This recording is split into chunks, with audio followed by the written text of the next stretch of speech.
সহ ত্রিপুরার 8টি জেলাতেই বামপন্থী ট্রেড ইউনিয়নের ডাকে বন্ধ প্রত্যাখ্যান করেছে সকল ত্রিপুরাবাসী। পিকেটিংয়ে বেরিয়ে বললেন ত্রিপুরা প্রদেশ বিজেপি সহ সভানেত্রী পাপিয়া দত্ত।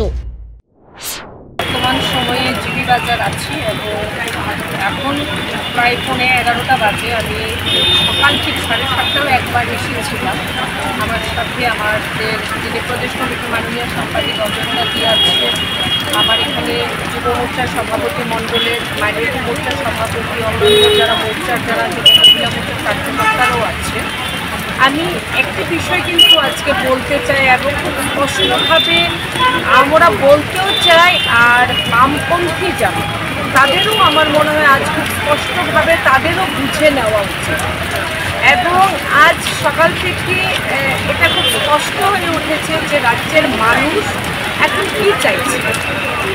আমি দেখুন, যদি এই রাজ্যের ইতিহাস দেখি বা সারা ভারতবর্ষে বামপন্থীদের ইতিহাস দেখি, সারা বিশ্বের যদি ইতিহাস দেখি, তাদের কাজই ছিল এই যে বন্ধ, আন্দোলন, ধিক্কার, মিছিল, লড়াইয়ের নামে উন্নয়ন, ডেভেলপমেন্টকে স্তব্ধ করে দেওয়ার একটি প্রয়াস, রোধ করে দেওয়ার একটি প্রয়াস, এটা তাদের ছিল।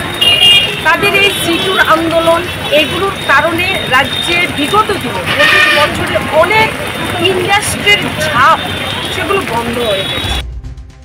আগরতলা 8 টাউন, বড়দুয়ালি বিধানসভা কেন্দ্র ও 6 আগরতলা বিধানসভা কেন্দ্রের জিবি বাজার এলাকা সহ বিভিন্ন স্থানে বামপন্থী ট্রেড ইউনিয়নের ডাকে ধর্মঘট প্রত্যাহারের জন্য প্রচন্ড বৃষ্টির মধ্যে রাস্তায় ভিজে বিজেপির দলীয় পতাকা হাতে নিয়ে পিকেটিংয়ে বের হয়েছে ত্রিপুরা শাসক দল বিজেপি দলের কর্মী সমর্থকরা।